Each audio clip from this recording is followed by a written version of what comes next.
All right, guys, we have an awesome show for you tonight, and we're going to get it going. First of all, with your hilarious host. You guys are going to really enjoy this guy. Please go for Mr. Matt Taylor, everybody. Turn it down for what?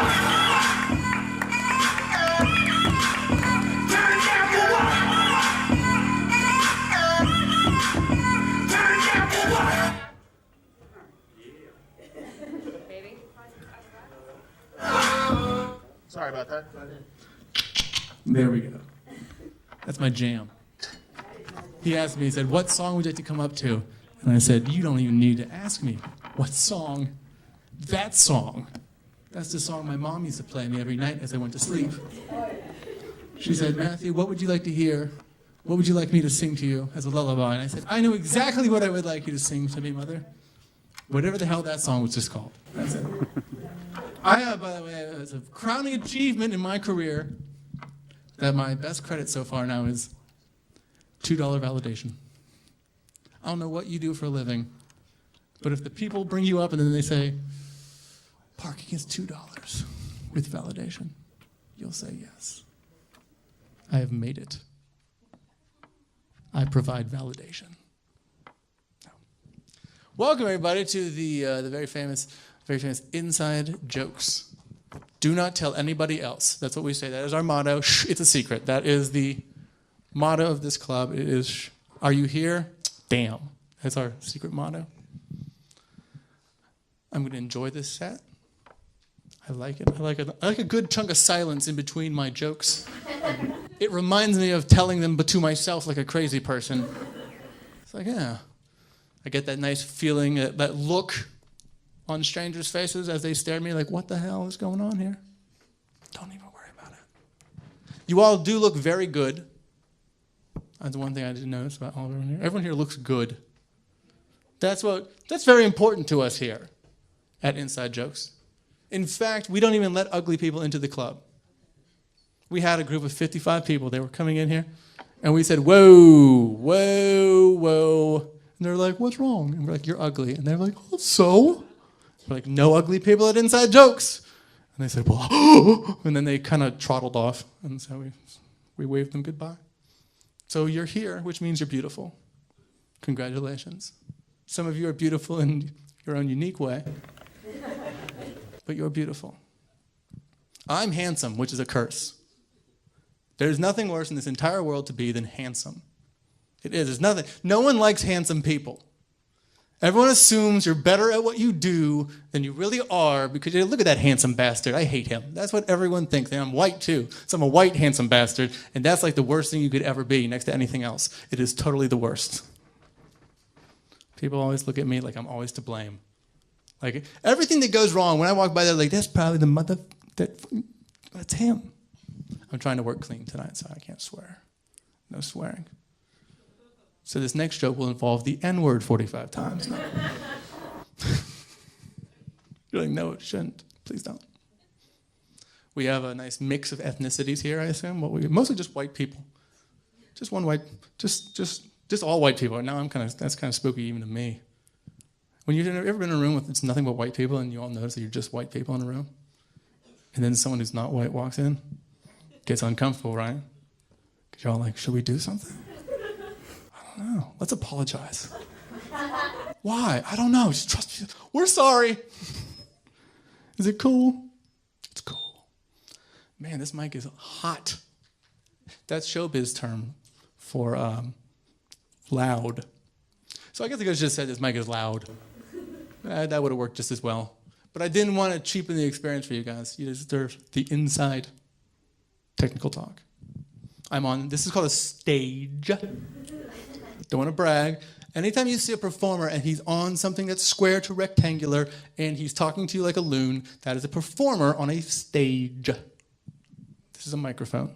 Does anyone have any questions so far? It's pretty, it's just like on TV, except without laughter, which is nice. I'm not worried. You guys are starting to laugh, which bothers me now. Yeah, I know, right? Because you weren't laughing in the beginning, which means, oh, that crap's bad. So now I got to start second guessing. I write my jokes on my hands. I do that. You can see that. They're real. These are my jokes. I do that because when I was younger, I hit my head really hard. When I was in my early 20s, I hit my head. And now I have no short-term memory. It's kind of like a weird thing. So don't judge me if you ever see me looking. I'm just saying, all right? So that's all. It's just saying. Yeah. I write my jokes on my hands. It's because when I was younger, I hit my head really hard. And it's like in my early 20s. It's just a thing, but, so please don't judge me. Just understand, right? Oh, yeah. I bet you can see this. You see, I write my jokes on my hands. It's because when I was younger, you guys aren't nice. I live in Hollywood. I don't know where you guys live, but I live in Hollywood. I started out in LA in Koreatown on the corner of // and hiya, right off of Wilshire. I lived next to a Korean grocery store called Squiggly Dots or something. I'm not quite sure what it's called.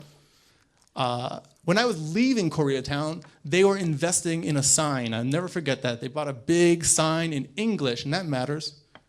But the interesting thing was it wasn't the name of the store that was on that sign. They were like, no, we're sticking with Squiggly Dots. They bought a big sign that says, no dogs allowed except for seeing eye dogs. And I just thought, who is supposed to read that sign?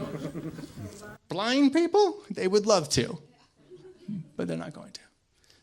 Then I walked into the store and I heard, attention deaf people, everything is free. Hello, deaf people, everything is free. Can you hear this? Midget shoes, top shelf. Dangling from a balloon today, no stepladder, free if you're deaf. Welcome to da-da-da-da-da-da-da. Conveniently located off the corner of hiya and hiya. I like that joke a lot. That's my favorite joke that I just told so far. I used to live there with a lot of homeless people in Koreatown. And I always give to the homeless. Whenever you see a homeless person, I think you should give to the homeless. If you have more than the homeless, you should give to them. That's just my thought. I'm not telling you how to live your life. I'm just letting you know that that's what I do because, that's what I do. Guilt, mostly. The only time I don't give is if they're crazy. That's the only time. I don't want to give someone $1 and then have them start eating it. No, money for food. Money for food. And one time, this crazy homeless person was there, and I was taking out my money, and then I saw how crazy the person was, and I did something I should never do. I made fun of the homeless person. And then I caught myself doing exactly what the homeless person had done, thus making me feel like an asshole. This is what happened. Crazy homeless person walking around, and they're in an argument with somebody who is not there, and they're losing. That is crazy. If you're going to invent somebody in your own head to be angry at, you're usually going to win that argument. But no, they were losing. They're like, oh my God, I'm sorry. This is my fault. That's why we're in this predicament. Oh God. And I was like, oh, that is a crazy person. And then I was like, who am I talking to? You're an idiot. And I was like, oh, and I spun out. It was great. One time I had a homeless guy ask me for $1 for lotto, and I was like, no way, you're not lucky. And then I walked off. That was terrible. I know, right? It's okay, that person didn't exist. There's an earthquake in Mexico recently. The earthquake was so strong, seismologists were on the news. Apparently the crust of the earth in that country actually shifted 5 feet north. I was like, holy crap. Mexico itself is illegally trying to cross the border. That's brilliant. It's still Mexico. Get off our land. I don't know why they talk like that. That's how they do it. I'm white and I'm from the South, so technically I should probably be racist. But I'm not, because I also look kind of gay, so I figure I better be a Democrat just in case. Just in case. People get mad at illegal immigrants, and they get mad for the wrong reasons. That's the thing that blows my mind. This is the argument against illegal immigration. It's illegal immigrants are sneaking into America and they're stealing our jobs. And I'm like, no, they're not. No one's got jobs in the first place to steal, but that's neither here nor there. I just don't understand the person who could lose their job to an illegal immigrant who would actually admit it. I would never admit that. If I lost my job to an illegal immigrant, that is the last thing I would ever say to somebody else when they asked me why I was not working there. I would not go like, yeah, I can't believe it. There's some dude apparently swam up a river and hopped a border and then ran into my building where he apparently went to human resources without speaking English, nor writing it, nor reading it. I don't know how he got this job. I mean, he had no birth certificate, no social security number, no driver's license, no home address. but they still gave me my job. I can't believe it. It's like, maybe you're bad at your job. Maybe. I always think about that. Like, it's just like, what on earth could you possibly do that some dude who doesn't speak the language gets the job over you? Like, that blows my mind. I was selling oranges at the side of a highway. It's like, oh, okay, that makes sense to me. Sorry about that. You did lose your job. All my friends are women. I've realized that. Terrible place to be in your life. Don't ever have female friends. I'm sorry, just don't do it. Most women know that. That's why most women don't have female friends either. They're like, let's hang out with the guys. Women friends, though, here's the problem, all right? It's like a translation thing. It's that men don't process the information you give us like a woman, but we try. We try hard, but we mess up, and so it takes like a step, and then women will zing you for that. Like, all my female friends are actresses, right? And gosh darn it if they don't hate, casting directors. They really do. And it always boils down to this, right? Oh my God, I was at this audition, and this sleazeball casting director. I'm like, no, what happened? I'll tell you what happened. He said if I slept with him, he'd probably give me the part. I was like, oh, no, he didn't. Yeah. I was like, so what did you do? He's like, oh, I left. I was like, oh, yeah, that's the right answer. Yeah, of course. Then what happened? I'm kind of condensing a few complaints into one complaint just to make a grouper complaint. It's not like every woman, every time she complains, there's this complaint. But it's like overall, if you had to average them, this is the complaint. Then after the audition, I went to this bar, because I just like my little bar, and I went to have a drink by myself. And man after man after man kept coming up to me. You want something to drink? How about some sex? You want something to drink? How about some sex? You want something to drink? How about some sex? I was like, what happened? What did you do? It's like, oh, I left. It's like, oh. And at that point, she'll be like, you don't seem very sympathetic. And I'm usually like, I'm not. And here's the reason why. Every woman's description of a horrible day is every dude in here's description of a fantasy come true. Just reverse those roles, it would be the greatest day of any man's life. Is, Matt, why are you smiling so broadly today? You would never guess the day I just had. Well, I know you were going out to audition for that role that you really wanted, and you were pretty nervous. How did that audition go? I didn't even audition. What? Yes. You see, the casting director just slept with me and then gave me the role anyway. No. Yeah, I couldn't believe it. Amazing. No, it gets better. You see, I was thirsty from all of that sex I just had with a female. It was amazing. So I went to this bar, but I didn't have any money on me. Oh, that's terrible. No, wasn't an issue whatsoever, because woman after woman after woman was like, you want something to drink? How about a blowjob? You want something to drink? How about a blowjob? You want something to drink? How about a blowjob? How do you feel? I feel amazing. I feel amazing. But I guess truthfully, like, that would probably be that way for like the first day. And then like a week into it, I'd be like, oh my God, I'm really tired. I just want to have a drink. Why? Everything hurts. Everything is sore. Please. I'm an actor. I just want to act. Please. A year later, why won't you respect me? I'm not meat to fondle. I'm just kidding. It would never get old. It'd be awesome day after day after day after day after day. It'd be great.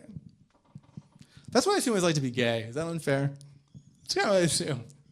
Because I have all my gay friends, and they always assure me that's exactly what it's like. They're like, what's it like? They're like, well, we just like look at each other, and then we have sex. I'm like, no. Really? He's like, yeah, it's pretty good.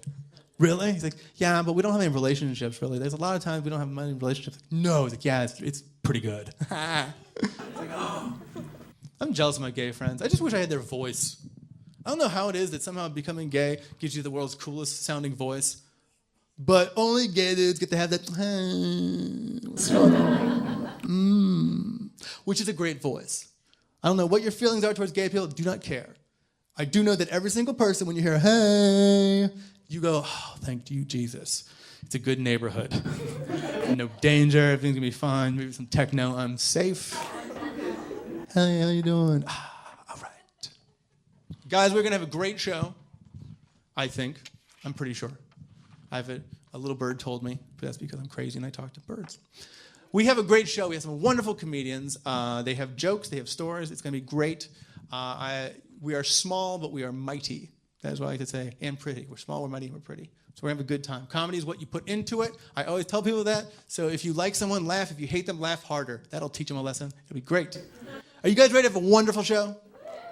All right, all right. Ladies and gentlemen, your first comedian for this evening performs all over Hollywood. Very funny guy. I'm super happy to have him here. Welcome to the stage, the one and only Brian Swinehart.